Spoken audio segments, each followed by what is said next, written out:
Hello friends, स्वागत है आपका मेरे यूट्यूब चैनल दीप क्लासेस में, जिसमें हमारा आज का टॉपिक है प्रेमचंद द्वारा रचित उपन्यास रंगभूमि का कथानक। हमारा आज का टॉपिक स्टार्ट करने से पहले अगर आप हमारे यूट्यूब चैनल पर नए हैं या आपने अभी तक हमारे यूट्यूब चैनल को सब्सक्राइब नहीं किया है तो इसे सब्सक्राइब कर लें, जिससे हमारे आने वाले वीडियो के सभी नोटिफिकेशंस आप तक पहुंच सके। चलिए अब हम अपना टॉपिक स्टार्ट करते हैं। रंगभूमि प्रेमचंद जी का उपन्यास है। उपन्यास का मुख्य मंच काशी के पास पांडेपुर नाम की एक छोटी सी बस्ती है, पर उसके दृश्य बनारस, उदयपुर रियासत और भिलो की एक बस्ती में भी घटित होते हैं। रंगभूमि का संपूर्ण ढांचा शहर के व्यवसायी जॉन सेवक द्वारा अपने सिगरेट के कारखानों के लिए पांडुपुर में सूरदास की ज़मीन हथियाने के सफल प्रयत्नों और अन्याय के प्रतिकार में गांव के धंधे सूरदास के असफल सत्याग्रह के आधार पर निर्मित किया गया है। इस उपन्यास की मध्यवर्ती भूमिका में अंधा भिखारी सूरदास एक बहुत ही क्षीणकाय, दुर्बल और सरल व्यक्ति है। सूरदास पांडेपुर बस्ती में एक झोपड़ी में रहता है। बस्ती भी गरीब लोगों की ही है। बजरंग अहिर और उसकी पत्नी जमुना दूध बेचने का धंधा करते हैं। भैरव अपनी बूढ़ी माँ और पत्नी सुभागी के साथ रहता है, जो ताड़ी बेचता है। जगधर खोमचे वाला है। ठाकुरदीन पान बेचने वाला।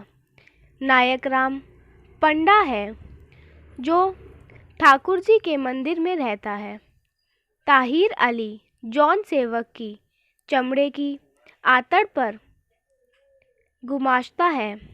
जॉन सेवक एक उद्योगपति है। उनके गोदाम के पीछे एक विस्तृत मैदान खाली पड़ा है, जहां आसपास के जानवर चरने आते हैं। उसी ज़मीन पर जॉन सेवक सिगरेट का कारखाना खोलना चाहते हैं। संयोगवश यह ज़मीन धंधे सूरदास की है। सूरदास इस प्रस्ताव के विरुद्ध है। वह जानता है कि कारखाना खुल जाने पर गांव वाले शहर के पूंजीपति के आश्रित हो जाएंगे, उनकी स्वाधीनता नष्ट हो जाएगी और उनमें नीति धर्म का लेश भी बाकी ना रहेगा। किंतु वह अपनी मर्यादाएं भी जानता है। एक उद्योगपति जिनके निकट के संबंध कुंवर सिंह, महेंद्र सिंह तथा शासन अधिकारियों से है, उसके सामने एक असहाय अंधे भिखारी की हैसियत ही क्या है। लेकिन अन्याय को चुपचाप ना सहकर उसका सक्रिय विरोध करना ही वह अपना धर्म समझता है। जॉन सेवक के गृहस्थी की कहानी भी साथ चलती है। जॉन सेवक अपनी पत्नी और एक लड़का प्रभु सेवक, लड़की सोफिया तथा वृद्ध पिता ईश्वर सेवक के साथ रहते हैं।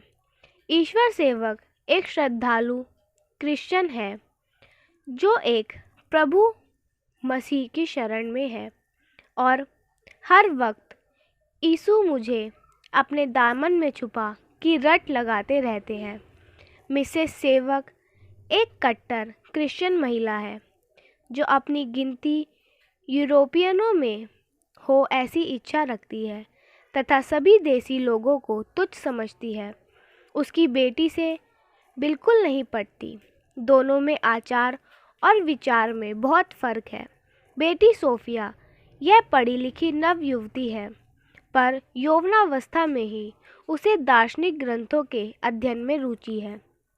किसी भी धर्म सिद्धांत को तर्क की कसौटी पर कस कर ही वह स्वीकार करती है। मिसेस सेवक उससे पूछती है कि क्या तू प्रभु मसीह को अपना मुक्तिदाता समझती है? उस पर सोफिया जवाब देती है, कदापि नहीं।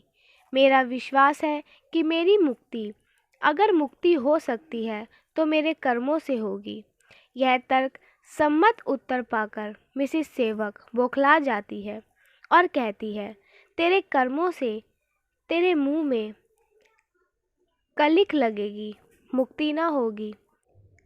माँ के मुख से ऐसी जली कटी बातें सुनकर सोफिया अपमानित दुखी होती है और घर छोड़कर चली जाती है। चलते चलते संयोगवश वह कुंवर भरत सिंह के महल तक आती है। वहाँ एक दुर्घटना में वह एक युवक की जान बचाती है। यह काम करते वक्त खुद आग में झुलस जाती है और बेहोश होकर गिर पड़ती है। उसे उठाकर कुंवर सिंह भरत सिंह जी के घर लाया जाता है। उन्हीं के बेटे विनय सिंह की जान उसने बचाई है। 3 दिनों बाद वह होश में आती है। वहाँ रानी जानवी और कुंवर भरत सिंह उसकी देखभाल करते हैं। वहीं उसे अपनी पुरानी सहेली इंदु मिलती है, जो कुंवर जी की बेटी है। इंदु की शादी महाराजा महेंद्र सिंह से हुई है। इस विवाह से वह प्रसन्न नहीं है। राजा साहब अब म्यूनिसिपालिटी के प्रधान हैं तथा सार्वजनिक कार्यों से उन्हें अपनी पत्नी के लिए समय निकालना मुश्किल होता है। खबर मिलते ही सोफिया के माँ बाप कुंवर भरत सिंह के बंगले पर सोफिया से मिलने आते हैं, लेकिन रानी आग्रहपूर्वक उसे अपने ही घर रख लेती है। जानवी बड़े अभिमान से अपने पुत्र के बारे में सोफिया से बात करती है। जानवी ने अपने बेटे का संगोपन विशिष्ट हेतु से अनोखे ढंग से किया है। वह चाहती है कि उसका बेटा राणा प्रताप अभिमन्यु और दुर्गादास की भांति जाति का मस्तक ऊंचा करने वाला हो। राजघराने से होकर भी रानी ने बचपन से ही उसे त्याग और विरक्ति की शिक्षा दी है। विनय सिंह आज भी किसी योगी की तरह आयुष्य बिताता है। भोग विलास का नामो निशान उसके व्यवहार में नहीं है। सोफिया का भाई प्रभु सेवक कविताएं करने वाला पढ़ा लिखा युवक है। उसकी और विनय सिंह की दोस्ती हो जाती है। रानी जानवी के बेटे विनय सिंह से सोफिया का परिचय होता है। पहली ही मुलाकात में दोनों एक दूसरे की ओर आकर्षित होते हैं और जैसे जैसे परिचय बढ़ता है एक दूसरों के गुणों से प्रभावित भी होते हैं। सोफिया और विनय के प्रेम की बात जब जानवी जान जाती है तो वह क्रोधित होती है। जानवी अपने बेटे को जाति का उत्थान करने वाला महान नेता के रूप में देखती है। एक क्रिश्चियन युवती के प्रेम में फंसकर अपने पुत्र का अपने जीवन ध्येय से जीवन कर्तव्य से दूर हटना उसे सम्मत नहीं है। अतः वह उसे राजपुताना अपने सेवा समिति के कार्य के लिए भेज देती है। सोफिया भी निराश होकर अपने घर लौट जाती है। कुंवर सिंह का परिवार तथा जॉन सेवक का परिवार, इनकी कथा के साथ साथ पांडेपुर की बस्ती के लोगों की कथा भी समानांतर चलती दिखाई देती है। अंधा भिखारी सूरदास भीख मांगकर अपना और अपने भतीजे मिठुआ को पेट भर खाना खिलाता और पालता है।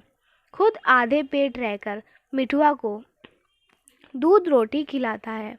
बस्ती के हर आदमी की एक कथा है। जॉन सेवक के मुंशी ताहिर अली की कथा भी बड़े विस्तार से आती है। ताहिर अली के पिता मुस्लिम विभाग कांस्टेबल से थानेदारी के पद तक पहुँचे थे। जायदाद के नाम पर ताहिर अली के लिए 2 विमाताएं और 3 सौतेले भाई छोड़ गए हैं। ताहिर अली का खुद का भी परिवार है, 2 बच्चे और पत्नी। इतना बड़ा परिवार 30 रुपए की नौकरी में पालना उन्हें बहुत कठिन होता है। फिर भी भाइयों को अंग्रेजी स्कूल में पढ़ाते हैं ताकि पढ़ लिख कर आदमी बन जाए। बस्ती के लोग रोज़ रात को ठाकुर जी के मंदिर में भजन करते हैं। भजन से पहले एक दूसरे से लड़ाई होती है या फिर मस्करी। भजन गाने के बाद अपने अपने घर चले जाते हैं। मौका देखकर जॉन सेवक कुंवर साहब से गोदाम की ज़मीन के बारे में बोलते हैं। उनसे प्रार्थना करते हैं कि वह सूरदास को ज़मीन बेचने के लिए राज़ी करे तथा अपने सिगरेट के होने वाले कारखाने के 500 शेयर्स लेने का वादा कुंवर सिंह से लेते हैं। कुंवर सिंह सूरदास से ज़मीन के बारे में बात करते हैं, लेकिन सूरदास नहीं मानता। निर्धन भिखारी होते हुए भी वह पैसे के लालच में आकर ज़मीन बेचने की नहीं सोचता। उसके मत से सिगरेट का कारखाना यानी बस्ती की वहाँ की आम जनता की बर्बादी है। ताड़ी बेचने वाला भैरो रात ताड़ी पीकर नशे में अपनी पत्नी सुभागी को बहुत पीटता है। इस पिटाई से डरकर सुभागी आसपास के घरों में आश्रय के लिए जाती है। कहीं ठौर नहीं मिलता, तब सूरदास की झोपड़ी में घुसती है। सूरदास उसे सहारा देता है। एक बार तो वह भैरो से लड़कर सुभागी को बचाता है। इस बात से भैरो सूरदास पर नाराज़ होता है और उसके मन में संदेह पैदा हो जाता है। उसे लगता है कि सुभागी और सूरदास में कुछ साठ-गांठ है। वास्तव में सूरदास सुभागी पर दया आकर मानवता की दृष्टि से उसकी सहायता करता है। सुभागी के मन में भी उसके प्रति स्नेह पैदा होता है। वह सूरदास की झोपड़ी में झाड़ू लगा जाती तो कभी घर वालों की आंख बचाकर कुछ दे जाती।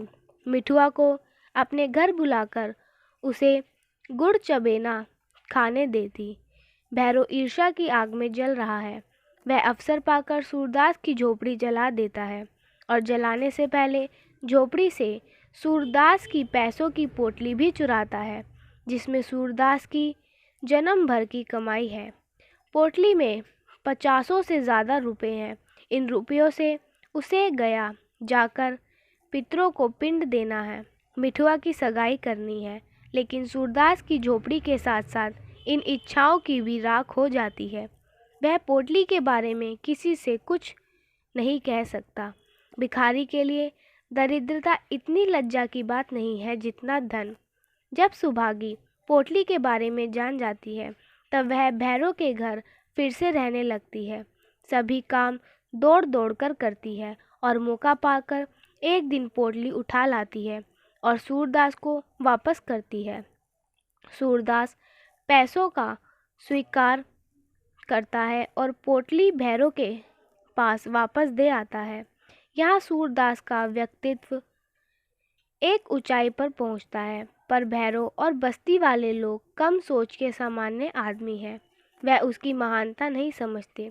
सब सुभागी और सूरदास पर आरोप लगाने लगते हैं। तब पहली बार सूरदास अपनी ज़बान खोलता है। सुभागी और उसके रिश्ते की पवित्रता की कसम लेता है तथा सुभागी के सतीत्व का बखान सबसे करता है। सबको चेतावनी देता है, आज नहीं तो एक दिन जाओगे कि अंधा निरपराध था। उदयपुर गए विनय सिंह को वहाँ के राजा झूठा आरोप लगाकर जेल भेज देते हैं। विनय सिंह की मदद के लिए, उन्हें छुड़ाने के लिए कुंवर भरत सिंह और डॉक्टर गांगुली जाने के लिए तैयार हैं, पर रानी किसी को जाने नहीं देती। उसका कहना है कि विनय सिंह अपनी रक्षा खुद कर सकते हैं। यहाँ मुख्य न्यायाधीश क्लर्क मिस सोफिया से शादी करने की आस लगाए हैं। सोफिया विनय सिंह की मदद करने के लिए मिस्टर क्लर्क से प्रेम का नाटक करती है और उसके पद का फ़ायदा उठाते हुए उसके साथ उदयपुर जाकर विनय सिंह से मिलती है।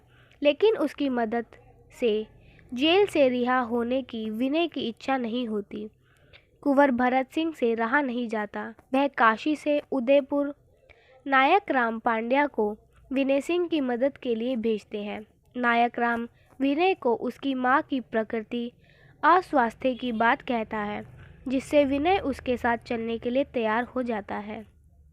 नायक राम की मदद से विनय जेल से भाग निकलता है।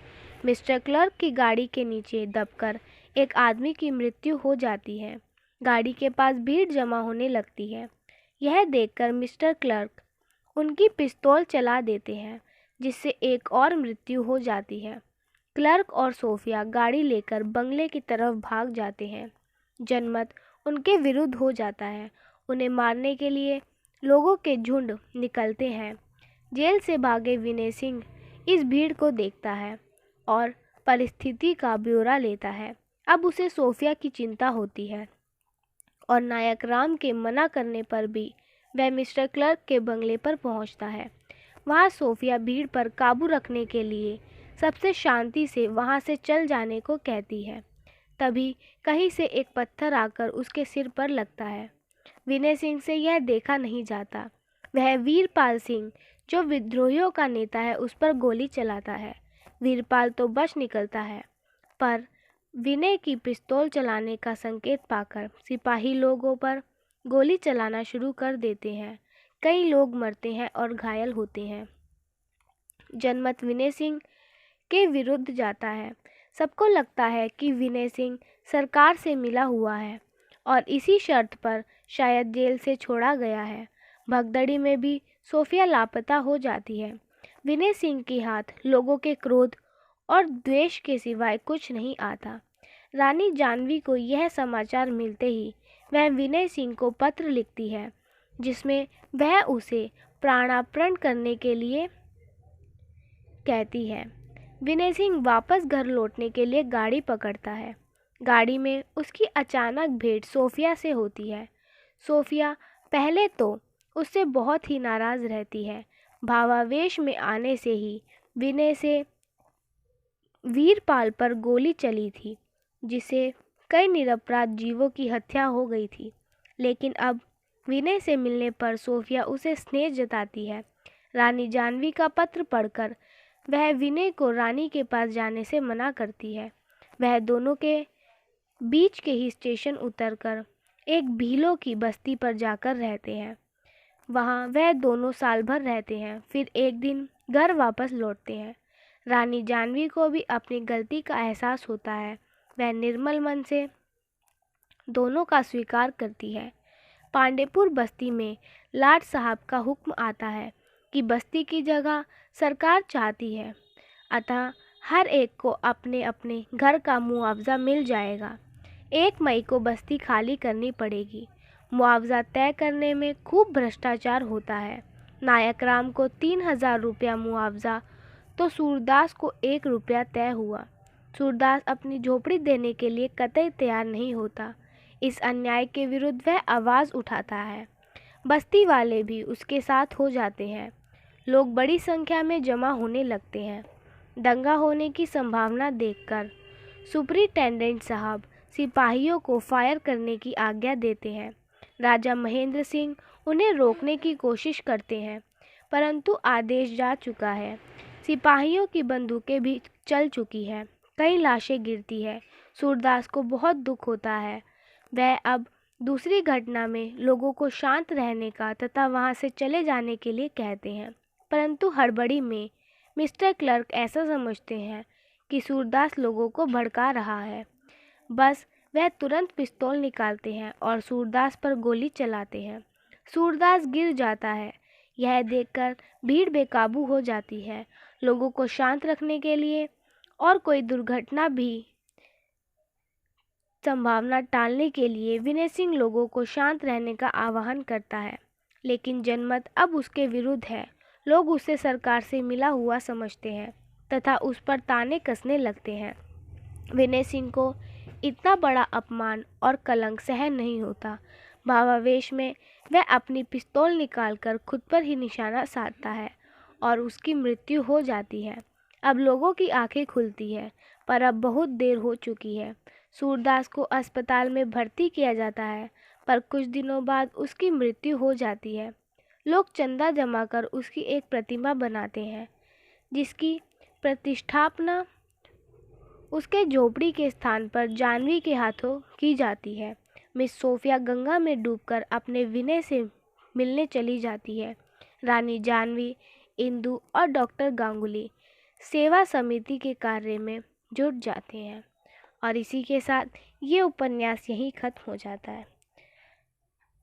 फ्रेंड्स, आज का हमारा वीडियो यहीं ख़त्म होता है। वीडियो पसंद आया हो तो वीडियो को लाइक एंड शेयर करें और हमारे चैनल को सब्सक्राइब करें। Thank you for watching.